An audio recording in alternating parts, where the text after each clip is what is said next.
شیطان کو مت ہے یہ سنتوں کا راستہ، راہ نجات ہے، نجات ہے۔ الحمدللہ رب العالمین والصلاة والسلام علی سید المرسلین، اما بعد فاعوذ باللہ من الشیطان الرجیم، بسم اللہ الرحمن الرحیم۔ الصلاة والسلام علیک یا رسول اللہ وعلی آلک واصحابک یا حبیب اللہ، الصلاة والسلام علیک یا نبی اللہ وعلی آلک واصحابک یا نور اللہ۔ ناظرین، پروگرام راہ نجات میں پھر ایک بار آپ کو ویلکم کہتے ہیں۔ الحمدللہ ہر ایپیسوڈ میں ہم نجات دلانے والے اعمال کے تعلق سے معلومات حاصل کرنے کی کوشش کرتے ہیں۔ حسن اخلاق کے تعلق سے علم دین حاصل کرنے کی کوشش کی تھی۔ اس ایپیسوڈ میں بھی ہم نے سنا تھا کہ حسن اخلاق ایک بہت وسیع مضمون رکھتا ہے۔ اس میں بہت ساری چیزیں آتی ہیں جس کا تعلق حسن اخلاق سے ہوتا ہے۔ حسن اخلاق کا ایک پہلو عفو درگزر ہے، معاف کرنا، درگزر کرنا، برائی کا بدلہ بھلائی سے دینا، نرمی اختیار کرنا۔ اس طرح کی تمام باتیں بھی حسن اخلاق کے گوشوں میں سے ہیں، حسن اخلاق کے مضامین میں سے ہیں۔ آج کے اس ایپیسوڈ میں ہم عفو درگزر کے فضائل، نرمی کی اہمیت اور اس تعلق سے ہمارے بزرگان دین کے واقعات، قرآنی آیات، احادیث وغیرہ کو سننے سمجھنے کی کوشش کریں گے۔ آئیے اپنے ٹاپک کی طرف بڑھنے سے پہلے درود پاک کی فضیلت کو سنتے ہیں۔ رسول پاک صلی اللہ علیہ وآلہ وسلم نے ارشاد فرمایا، قیامت کے دن لوگوں میں سب سے زیادہ میرے قریب وہ شخص ہوگا جو سب سے زیادہ مجھ پر درود شریف پڑھتا ہوگا۔ صلو علی الحبیب صلی اللہ علی محمد صلی اللہ علیہ وآلہ وسلم۔ ناظرین، عفو درگزر، معاف کرنا، برائی کا بدلہ بھلائی سے دینا، اس ضمن میں کچھ آیات پیش کرتا ہوں۔ اللہ پاک پارہ 24 سورہ حامیم السجدہ آیت نمبر 34 میں ارشاد فرماتا ہے، بسم اللہ الرحمن الرحیم، ادفع باللتی ہی احسن فاذا الذی بینک وبینہ عداوۃ کأنہ ولی حمیم، جس کا ترجمہ کنز ایمان ہے، اے سننے والے، برائی کو بھلائی سے ٹال، جبھی وہ کہ تجھ میں اور اس میں دشمنی تھی ایسا ہو جائے گا جیسا کہ گہرا دوست۔ اس آیت مبارکہ کے جز برائی کو بھلائی سے ٹال کے تحت صدر اللہ فاضل سید محمد نعیم الدین مراد آبادی رحمۃ اللہ علیہ تفسیر خزائن العرفان میں فرماتے ہیں، مثال کے طور پر غصے کو صبر سے، جہل کو حلم سے، بدسلوکی کو عفو سے ٹال کہ اگر تیرے ساتھ کوئی برائی کرے تو معاف کر۔ اسی طرح دوسری آیت کریمہ پیش کرتا ہوں جس میں درگزر کی اہمیت کو سمجھایا گیا ہے اور حلم و بردباری یعنی نرمی اختیار کرنے اور کوئی ہم پر ظلم و زیادتی کرے اس پر صبر کرنے کی فضیلت کو سمجھایا گیا ہے۔ اللہ تبارک و تعالیٰ پارہ 4 سورہ آل عمران آیت نمبر 134 میں ارشاد فرماتا ہے، بسم اللہ الرحمن الرحیم، والکاظمین الغیظ والعافین عن الناس واللہ یحب المحسنین، جس کا ترجمہ کنز ایمان ہے، اور غصہ پینے والے اور لوگوں سے درگزر کرنے والے اور نیک لوگ اللہ کے محبوب ہے۔ اس آیت مبارکہ کے تحت مفتی احمد یار خان نعیمی رحمۃ اللہ علیہ تحریر فرماتے اس آیت سے چند فائدے حاصل ہوئے۔ نمبر 1، اللہ تعالیٰ کے بندوں پر مہربانی کرنا بہترین عبادت ہے کہ رب تعالیٰ نے متقین کی صفت میں پہلے اس کا ذکر کیا ہے۔ شیخ سعدی رحمۃ اللہ علیہ فرماتے ہیں، اگر خالق کی بخشش چاہتے ہو تو مخلوق سے بھلائی کرو، اور جن لوگوں کے ساتھ حسن سلوک کرنے سے نفس روکے ان سے حسن سلوک کرنا بڑی بہادری ہے۔ اور 3، اپنے ذاتی معاملات میں لوگوں کو معافی دینا بہت محبوب ہے۔ اور 4، جو خدا تعالیٰ کا محبوب بننا چاہے وہ نیک اعمال کر کے محسن بنے، یعنی احسان کرنے والا بنے۔ تو پیارے و محترم ناظرین، ان آیت مبارکہ، اس کے ترجمے اور اس کی تفسیر سے عفو درگزر کی، معاف کرنے کی اور برائی کو بھلائی سے ٹالنے کی، برائی کا جواب بھلائی سے دینے کی اہمیت سمجھ میں آتی ہیں۔ ہمارے پیارے نبی، سچے نبی اور سب سے اچھے اخلاق والے نبی صلی اللہ علیہ وسلم نہ صرف عفو درگزر فرماتے، معافی دیتے، بلکہ برائی کرنے والوں کا جواب بھلائی سے دیتے تھے۔ اس ضمن میں ایک حکایت پیش کرتا ہوں۔ حضرت سیدنا انس رضی اللہ تعالیٰ عنہ کا بیان ہے، نبی کریم رؤوف الرحیم صلی اللہ علیہ وسلم کے ہمراہ چل رہا تھا اور آپ صلی اللہ علیہ وسلم ایک نجرانی چادر اوڑے ہوئے تھے جس کے کنارے موٹے اور کھردرے تھے۔ ایک دم ایک بدوی یعنی عرب شریف کے دیہاتی نے آپ صلی اللہ علیہ وسلم کی چادر مبارک کو پکڑ کر اتنے زبردست جھٹکے سے کھینچا کہ سلطان زمن محبوب رب ذوالمنن صلی اللہ علیہ وسلم کی مبارک گردن پر چادر کے کنارے سے خراش آ گئی۔ وہ کہنے لگا، اللہ کا جو مال آپ صلی اللہ علیہ وسلم کے پاس ہے، آپ صلی اللہ علیہ وسلم حکم دیجئے کہ اس میں سے مجھے کچھ مل جائے۔ رحمت عالم صلی اللہ علیہ وسلم اس کی طرف متوجہ ہوئے اور مسکرا دیے، پھر اسے کچھ مال عطا فرمانے کا حکم دیا۔ ہمارے پیارے نبی صلی اللہ علیہ وسلم مختار کل ہے، اگر چاہتے تو حکم دے دیتے تو فرشتے آتے اور اس کو جواب دیا جاتا، لیکن ہمارے پیارے نبی صلی اللہ علیہ وسلم سب سے اچھے اخلاق والے ہیں، برائی کا بدلہ بھی بھلائی سے دیتے ہیں۔ اس لیے ایسا انداز اور جاہلانہ انداز اختیار کرنے والے کو بھی نرمی، پیار اور محبت بھرا رپلائی دیا۔ ہمیں بھی چاہیے کہ کیسا ہی معاملہ ہم سے بھی درپیش آئے، ہم بھی معافی دینے والے بنے، درگزر سے کام لینے والے بنے، کہ یہ درگزر کرنا، معاف کرنا اتنے سارے اخروی فوائد ہمیں دیتا ہے، جس میں سے چند ایک بیان کرتا ہوں۔ میدان محشر میں جب کہ سورج 1 یا 1.25 میل کے فاصلے پر رہ کر آگ برسا رہا ہوگا، زمین تانبے کی ہوں گی، لوگ اپنے اعمال کے مطابق پسینوں میں ڈبکیاں کھا رہے ہوں گے۔ ایسے نفسا نفسی کے عالم میں کسی کا حساب اگر آسانی سے لیا جائے اور وہ اعمال ہمیں بتا دیے جائے کہ جس کو کرنے کی برکت سے حساب میں آسانی ہو، تو ہمیں وہ آگے بڑھ کر کرنا چاہیے۔ حضرت سیدنا ابو ہریرہ رضی اللہ تعالی عنہ سے مروی ہے، رسول اللہ صلی اللہ علیہ وسلم نے فرمایا، 3 باتیں جس شخص میں ہوں گی، اللہ پاک قیامت کے دن اس کا حساب بہت آسان طریقے سے لے گا اور اس کو اپنی رحمت سے جنت میں داخل فرمائے گا۔ صحابہ کرام علیہم رضوان نے عرض کی، یا رسول اللہ صلی اللہ علیہ وسلم وہ کون سی باتیں ہیں؟ فرمایا، نمبر 1، جو تمہیں محروم کرے تم اسے عطا کرو، اور 2، جو تم سے قطع تعلق کرے یعنی تعلق توڑے تم اس سے ملاپ کرو، اور 3، جو تم پر ظلم کرے تم اسے معاف کر دو۔ اور یہی وہ 3 اعمال ہے جس کی فضیلت دوسری حدیث پاک میں اس انداز پر بھی بیان ہوئی۔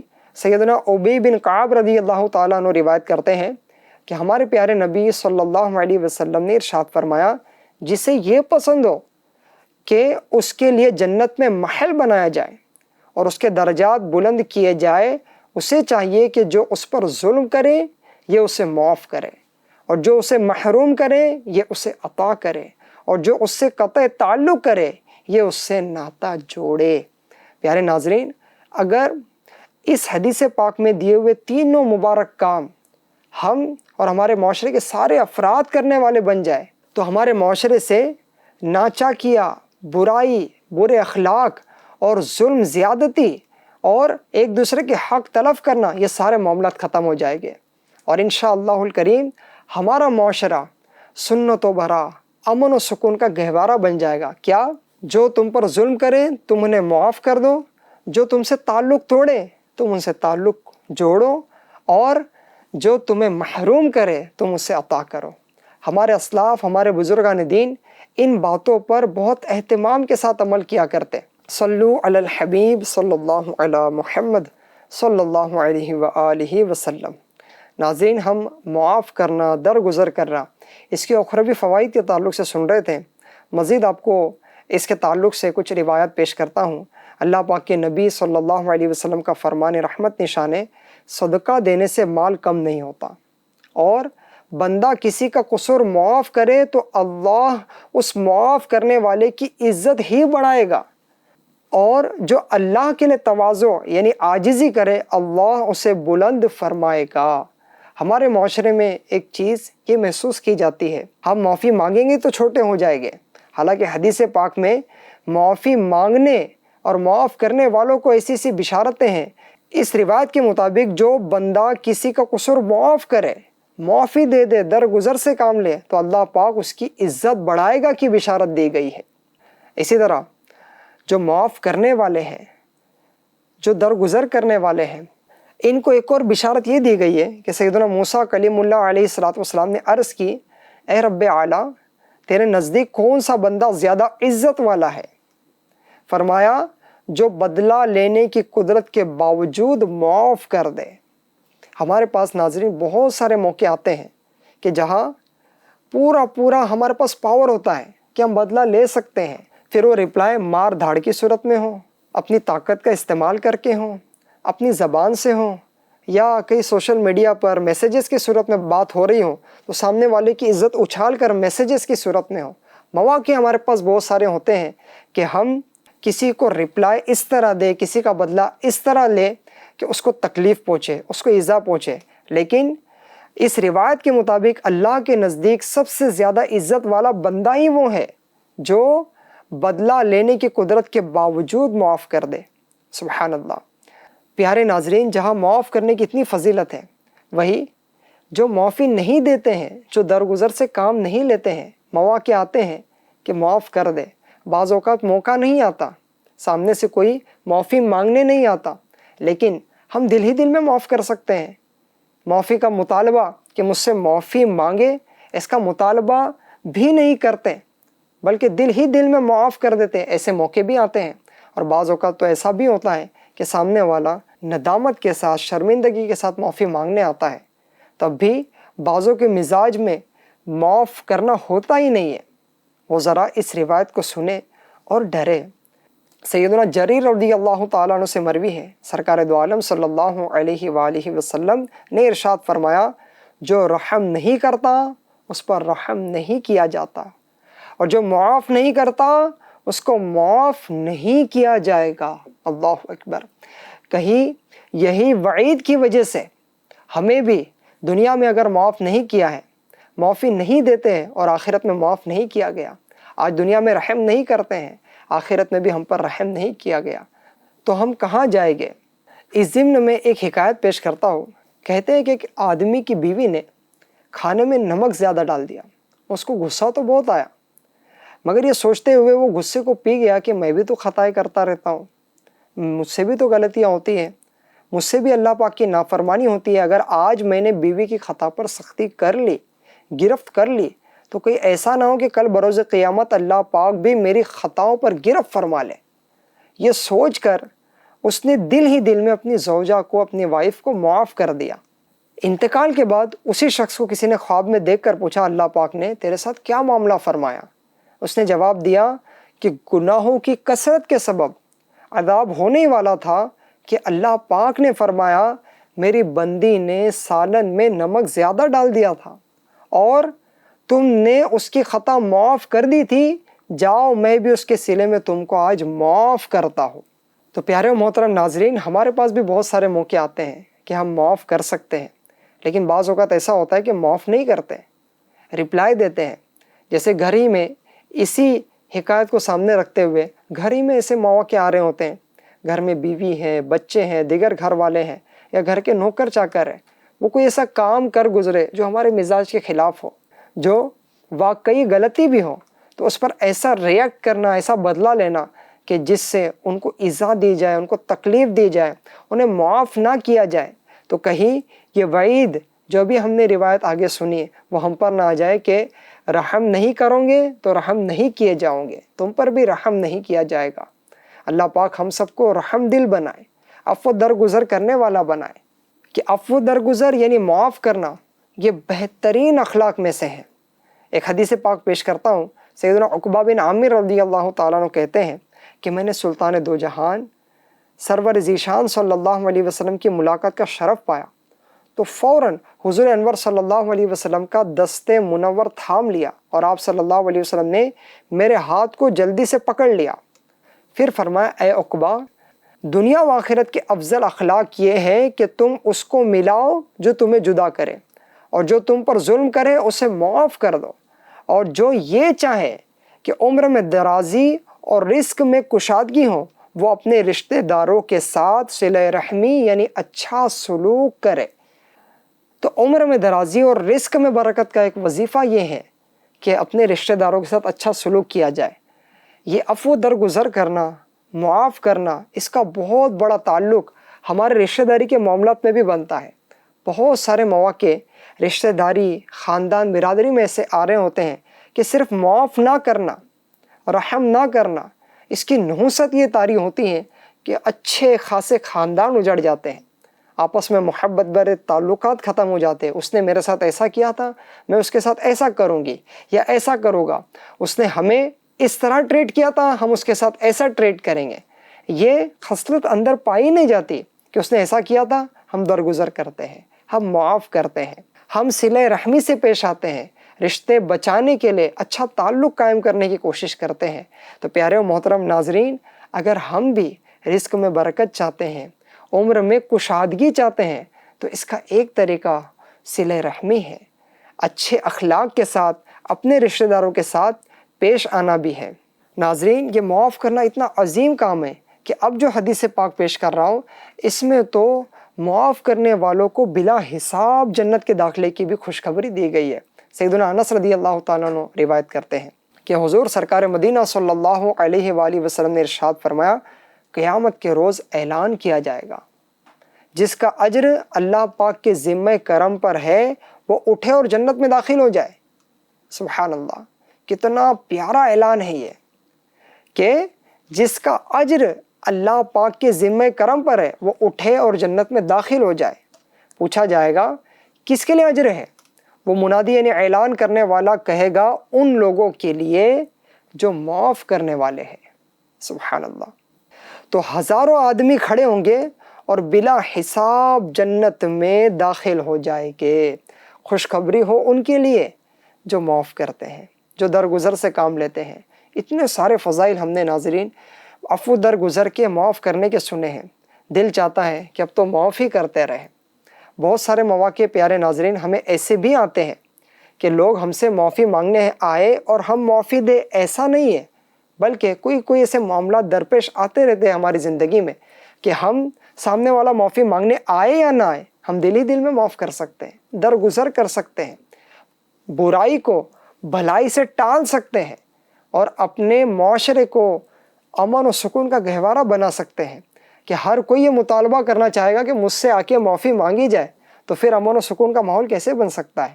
پھر سامنے والے کے دل میں اس کا نفس بھی اس کے ساتھ ہے، وہ بھی معافی مانگنے کی طرف اس کا ذہن بنے، یہ کیسے ہو سکتا ہے؟ لہٰذا ہم نے کوشش یہ کرنی ہے کہ ہم سے کوئی معافی مانگنے آئے یا نہ آئے، ہم نے دل ہی دل میں معاف کر دینا ہے، بلکہ اس کا اظہار بھی نہیں کرنا ہے کہ میرا تمہارے ذریعے حق تلف ہوا تھا، اس ضمن میں تمہیں معاف کرتا ہوں، نہیں، بلکہ دل ہی دل میں معاف کر دے اور سمجھنے بھی نہ دے کہ میں نے تم پر کوئی احسان کیا ہے، میں نے تمہارا کوئی حق معاف کیا ہے، بلکہ دل ہی دل میں معاف کر کے ان احادیث میں دی ہوئی عظیم فضیلتوں کو پانے کی کوشش کرے۔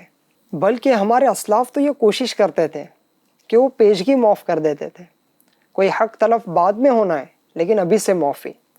احیاء العلوم جلد 3 والیوم 3 پیج نمبر 219 میں ہے، ایک شخص دعا مانگ رہا تھا، یا اللہ میرے پاس صدقہ و خیرات کے لیے کوئی مال نہیں، بس یہی کہ جو مسلمان میری بے عزتی کرے میں نے اسے معاف کیا۔ سرکار صلی اللہ علیہ وسلم پر وحی آئی، ہم نے اس بندے کو بخش دیا۔ اگر ہم دل ہی دل میں معاف کر دیں، یہ نہیں کہ کوئی معافی مانگنے آئے گا، بلکہ پیشگی معاف کر دے، تب بھی اتنی بڑی بشارت ایسے معاف کرنے والوں کو دی گئی ہے۔ حدیث پاک میں جس شخص نے غصہ ضبط کر لیا باوجود اس کے کہ وہ غصہ نافذ کرنے پر قدرت رکھتا ہے، تو اللہ پاک اس کے دل کو سکون و ایمان سے بھر دے گا۔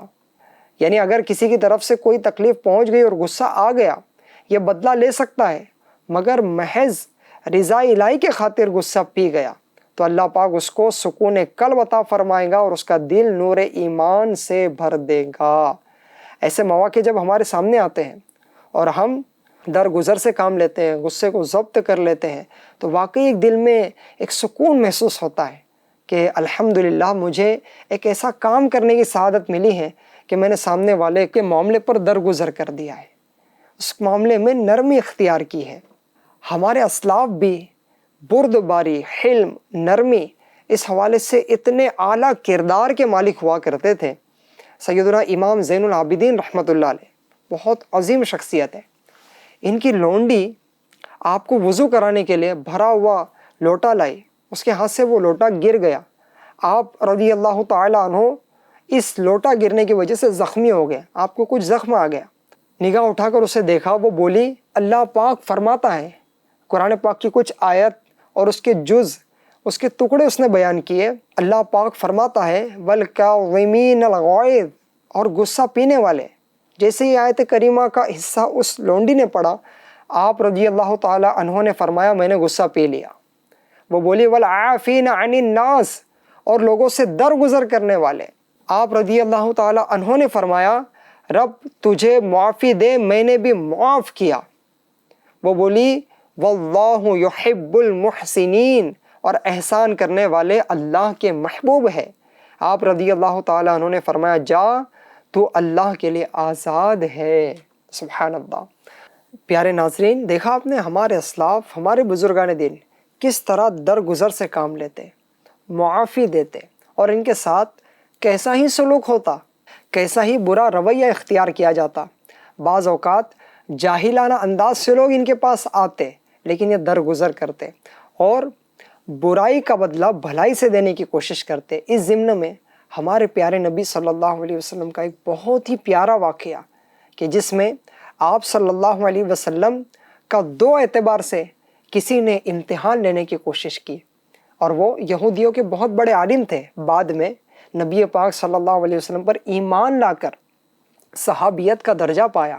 پہلے یہودیوں کے بہت بڑے عالم اور بعد میں صحابیت کا درجہ پانے والے زید بن ثانہ رضی اللہ تعالیٰ عنہ کے ایمان لانے کا واقعہ آپ کے سامنے پیش کرتا ہوں۔ زید بن ثانہ رضی اللہ تعالیٰ عنہ نے ہمارے پیارے نبی صلی اللہ علیہ وسلم سے چند کھجوریں خریدی تھی۔ کھجوریں دینے کی مدت میں ابھی 1-2 دن باقی تھے کہ انہوں نے بھری محفل میں پیارے آقا صلی اللہ علیہ وسلم سے سختی کے ساتھ تقاضا کیا، اور آپ صلی اللہ علیہ وسلم کا دامن اور چادر پکڑ کر تیز نظروں سے آپ صلی اللہ علیہ وسلم کی طرف دیکھا۔ یہ منظر دیکھ کر امیر المومنین سیدنا فاروق اعظم رضی اللہ تعالیٰ عنہ نے جلال بھری نظروں سے دیکھ کر کہا اے خدا کے دشمن، تو رسول پاک صلی اللہ علیہ وسلم سے ایسی گستاخی کر رہا ہے؟ خدا پاک کی قسم اگر رسول اکرم صلی اللہ علیہ وسلم یہاں نہ ہوتے تو میں ابھی اپنی تلوار سے تیرا سر اڑا دیتا۔ یہ سن کر ہمارے پیارے نبی صلی اللہ علیہ وسلم نے فرمایا اے عمر، تم کیا کر رہے ہو؟ تمہیں تو یہ چاہیے تھا کہ مجھے قرض ادا کرنے کی ترغیب دے کر اور اسے نرمی کے ساتھ قرض کا تقاضا کرنے کا کہہ کر ہم دونوں کی مدد کرتے۔ یہ ہمارے پیارے نبی صلی اللہ علیہ وسلم کی عاجزی ہے۔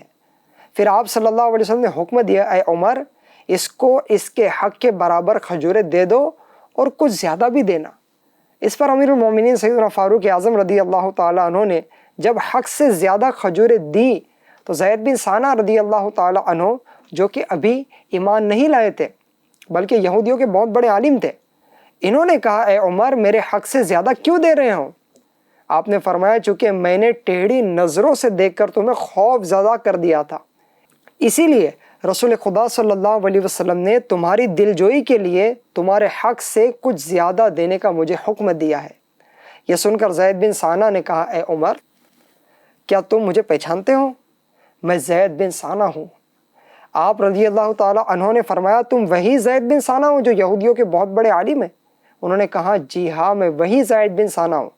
یہ سن کر سیدنا عمر رضی اللہ تعالیٰ عنہ نے پوچھا پھر تم نے حضور پاک صلی اللہ علیہ وسلم کے ساتھ ایسی گستاخی کیوں کی؟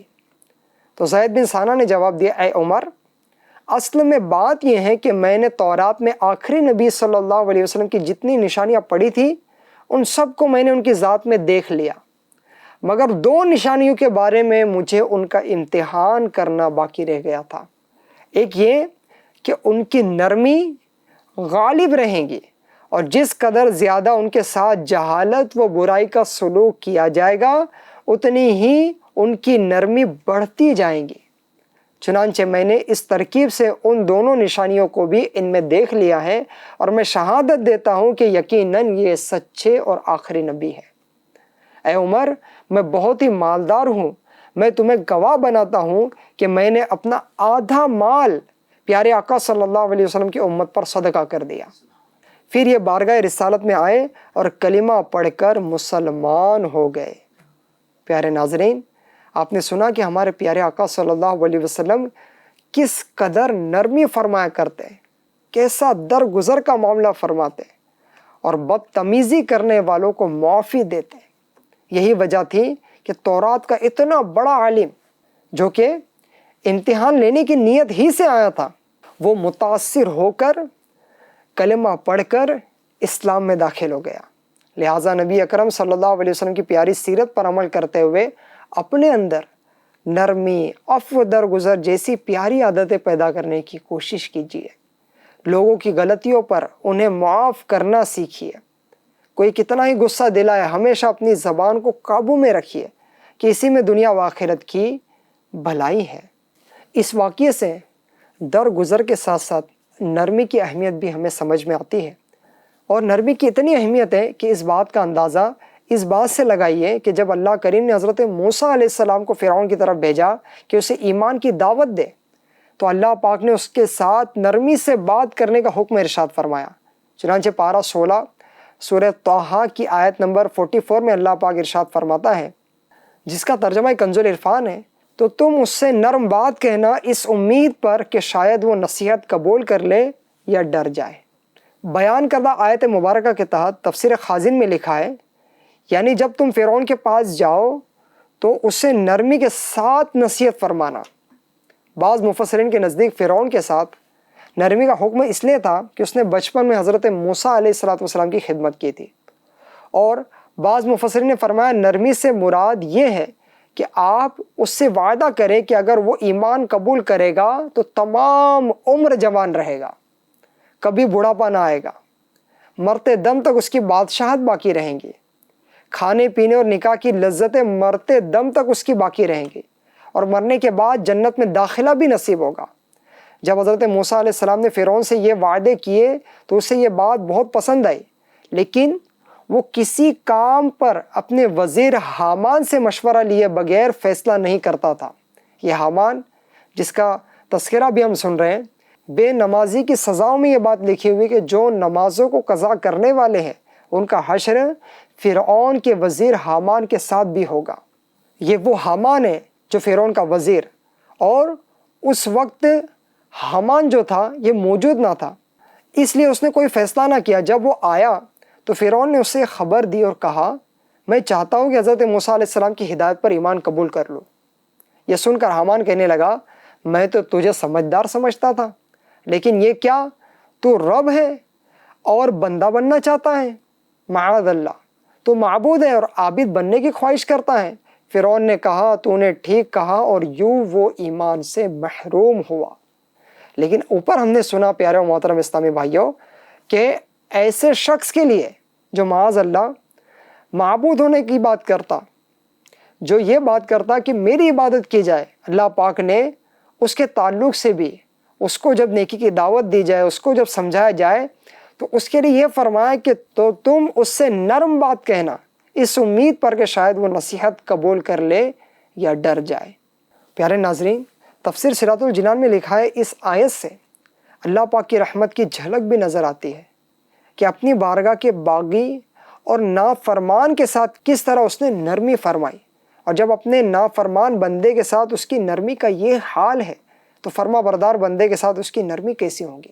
حضرت یحییٰ بن معاذ رحمۃ اللہ علیہ کے سامنے جب اس آیت کی تلاوت کی گئی تو آپ رحمۃ اللہ علیہ رونے لگے اور عرض کی، اے رب کریم، یہ تیری اس بندے کے ساتھ نرمی ہے جو کہتا ہے کہ میں معبود ہوں، تو اس بندے کے ساتھ تیری نرمی کا کیا حال ہوگا جو کہتا ہے کہ صرف تو ہی معبود ہے، اور یہ تیری اس بندے کے ساتھ نرمی ہے جو کہتا ہے میں تم لوگوں کا سب سے اعلیٰ رب ہوں، تو اس بندے کے ساتھ تیری نرمی کا کیا عالم ہوگا جو کہتا ہے میرا رب وہ ہے جو سب سے بلند ہے۔ امیر اہل سنت بارگاہ الہی میں عرض کرتے ہیں عفو کر اور سدا کے لیے راضی ہو جا، گر کرم کر دے تو جنت میں رہو گا یا رب۔ آمین بجاہ النبی الکریم صلی اللہ علیہ وسلم۔ میرے پیارے و محترم بھائیوں، نرمی کی بہت اہمیت ہے۔ نرمی جس چیز میں داخل ہوتی ہے اسے زینت بخشتی ہے، اور جس چیز سے نرمی نکال دی جائے، جس چیز میں سختی آ جائے، وہ کاموں کو بگاڑ دیتی ہے۔ جس طرح سونا نرم ہو کے زیور بنتا ہے، لوہا نرم ہو کر ہتھیار بنتا ہے، اور مٹی نرم ہو کر کھیتوں کی ہریالی کا سبب بنتی ہے، اسی طرح اسلامی تعلیمات کے مطابق کی جانے والی نرمی ایسی خوبی ہے جس کی وجہ سے انسان کے اندر رحمت، شفقت، آسانی، معافی اور برداشت جیسی اچھی خوبیاں پیدا ہوتی ہیں۔ آئیے ترغیب کے لیے نرمی کی اہمیت اور فضیلت پر کچھ احادیث پیش کرتا ہوں۔ ہمارے پیارے آقا صلی اللہ علیہ وسلم نے ارشاد فرمایا، اے عائشہ، اللہ پاک رفیق ہے اور رفق یعنی نرمی کو پسند فرماتا ہے۔ اللہ پاک نرمی کی وجہ سے وہ چیزیں عطا کرتا ہے جو سختی یا کسی اور وجہ سے عطا نہیں فرماتا۔ ایک دوسری روایت میں فرمایا، نرمی جس چیز میں بھی ہوتی ہے وہ اسے خوبصورت بنا دیتی ہے، اور جس چیز سے نرمی نکال دی جاتی ہے اسے بدصورت کر دیتی ہے۔ اور ہمارے پیارے نبی صلی اللہ علیہ وسلم نے ارشاد فرمایا، یہ مومن کی خصوصیت اور مومن کے اعلیٰ اوصاف میں سے ایک پیارا عمل نرمی ہے۔ ہمارے پیارے نبی صلی اللہ علیہ وسلم نے ارشاد فرمایا، مومن آسانی کرنے والا نرم ہوتا ہے، جیسے نکیل والا اونٹ کہ کھینچا جائے تو کھنچ جاتا ہے اور چٹان پر بیٹھایا جائے تو بیٹھ جائے۔ پیارے ناظرین، سنا آپ نے کہ نرمی کی کتنی اہمیت ہے، کہ جو نرم مزاج ہوتے ہیں اللہ پاک انہیں بے حد پسند فرماتا ہے۔ جو نرمی اختیار کرتے ہیں تو وہ اپنے کام اچھے کر لیتے ہیں، اور جن کاموں میں سختی آ جاتی ہیں وہ کام بگڑ جاتے ہیں۔ کسی نے کیا خوب کہا ہے فلاح و کامرانی نرمی و آسانی میں، ہر بنا کام بگڑ جاتا ہے نادانی میں۔ جو نرمی سے محروم ہوتے ہیں اور سخت مزاج ہوتے ہیں، وہ بات بات پر غصہ کرتے ہیں، جھڑکتے ہیں، اگرچہ وہ عبادتیں کرتے ہوں، اگرچہ ان کی فرض نمازیں نہ چھوٹتی ہوں، تہجد گزار ہو، تلاوت بھی کرتے ہوں، صدقہ و خیرات بھی کرتے ہوں، حج بلکہ کئی بار عمرے بھی کیے ہوں، نفل و روزے بھی رکھتے ہوں، لیکن اگر وہ نرمی سے محروم ہیں اور بات بات پر ناجائز غصہ کرتے ہیں اور اپنے غصے کا اظہار اس طرح کرتے ہیں کہ کسی کی دل آزاری ہو، کسی کا دل دکھے اور لوگوں کی ایذا کا باعث بنے، تو ایسا کام کرنا حرام اور جہنم میں لے جانے والا عمل ہے۔ ناظرین، یہ بات یاد رکھیے کہ جو لوگ سخت مزاج ہوتے ہیں، لوگ ان کے قریب آنے اور ان سے بات کرنے سے کتراتے ہیں۔ ہم بھی یہ دیکھ لیں کہ ہمارے اندر سختی ہے یا نرمی ہے، ہمارے اندر درگزر کرنے، معاف کرنے کی عادتیں ہیں یا معافی نہ دینے، رحم نہ کرنے کی بری خصلتیں ہیں۔ ایسے سخت مزاج افراد کو معاشرے میں عزت کی نگاہ سے نہیں دیکھا جاتا۔ ان کے پیٹھ پیچھے کچھ اس طرح کی باتیں ہو رہی ہوتی ہیں، بھائی فلاں سے بچ کر رہنا، بڑا سخت مزاج ہے، چھوٹی چھوٹی باتوں پر سب کے سامنے ذلیل کر دیتا ہے، ہر وقت غصے میں منہ پھلائے رہتا ہے، اس کے رعب کی وجہ سے اس کے گھر والے بھی اس سے ناراض رہتے، وغیرہ وغیرہ۔ کئی ایسی باتیں ہمارے تعلق سے بھی نہ ہوتی ہوں۔ ہمارے پاس کوئی آئے تو نرمی پائیں، ہمارے پاس کوئی آئے تو ہم کو درگزر کرنے والا پائیں۔ پیارے ناظرین، تھوڑی سی زندگی ہے، ہمیں محبتیں بکھیر کر جانا ہے۔ ایسا نہیں بننا ہے کہ ہماری صحبت میں آنے سے کوئی کترائے، ایسا نہیں بننا ہے کہ ہمارے پاس کوئی آنے سے پہلے یہ سوچے کہ کہیں ہمیں جھڑک تو نہیں دے گا، کہیں ہم پہ ناراض تو نہیں ہو جائے گا، کہیں اس کے پاس جائیں گے تو مجھے جھاڑ تو نہیں دے گا، میری دل آزاری تو نہیں کر دے گا۔ بعضوں کے تعلق سے ایسا سوچنے پر لوگ مجبور ہو جاتے ہیں کہ ان کے پاس جائے تو بہت سنبھل کے بولنا پڑے گا، ڈر لگتی ہے ان کے سامنے بات کیسے کرے، ڈر لگتی ہے ان کے سامنے کوئی عمل کیسا کرے، کیا پتہ ناراض ہو جائے، کیا پتہ جھڑک دے، کیا پتہ معافی نہ دے، کیا پتہ رحم نہ کرے۔ ہمیں ان میں سے نہیں بننا ہے، ہمیں درگزر کرنے والا بننا ہے، ہمیں نرمی اختیار کرنے والا بننا ہے۔ احادیث میں جو فضیلت آگے بیان ہوئی وہ آپ نے سنی ہے۔ اللہ پاک ہمارے دلوں کو نرم کر دے۔ دل میں نرمی پیدا کرنے کے کئی ذرائع ہیں۔ اللہ پاک کی بارگاہ میں استغفار کرنا، قرآن پاک کی تلاوت کرنا، اللہ کا ذکر کرنا، یتیموں بے سہاروں کا مددگار بننا، ان کے سر پر شفقت کا ہاتھ پھیرنا، اور بھی کئی طریقے کتابوں میں نرمی اختیار کرنے کے بیان کیے گئے ہیں۔ ہماری زبان اللہ کے ذکر سے تر رہیں گی، انشاءاللہ دل نرم پڑے گا۔ اس ضمن میں ایک روایت پیش کرتا ہوں، نبی کریم صلی اللہ علیہ وسلم نے ارشاد فرمایا، اللہ پاک کے ذکر کے علاوہ زیادہ گفتگو نہ کرو، کیونکہ اللہ پاک کے ذکر کے بغیر زیادہ گفتگو کرنا دل کی سختی کی وجہ سے ہے، اور سخت دل آدمی اللہ پاک سے بہت دور ہوتا ہے۔ اللہ پاک ہم سب کو عفو درگزر کرنے کی توفیق عطا فرمائے۔ اللہ پاک ہماری خطاؤں پر بھی عفو درگزر فرمائے، ہماری خطاؤں کو بھی معاف فرمائے۔ ہم ہمیشہ یاد رکھیں کہ رحم کریں گے تو رحم کیے جائیں گے، معاف کریں گے تو معاف کیے جائیں گے۔ کہیں ایسا نہ ہو کہ ہم بے رحم بن جائیں، بے رحمی کریں، درگزر نہ کریں، اور آخرت میں ہمارے تعلق سے بھی درگزر کا معاملہ نہ ہو، ہمارے تعلق سے بھی رحم کا معاملہ نہ ہو، اور جہنم میں ہمیں ڈھکیل دیا جائے۔ اللہ پاک ہمیں جنت میں لے جانے والے اس مبارک عمل یعنی عفو درگزر اور نرمی اختیار کرنے کی توفیق عطا فرمائے۔ صلو علی الحبیب صلی اللہ علی محمد صلی اللہ علیہ وآلہ وسلم۔ سنت ہی خوشی سکون ہے، یہ شیطان کو مات ہے، یہ سنتوں کا راستہ راہ نجات ہے۔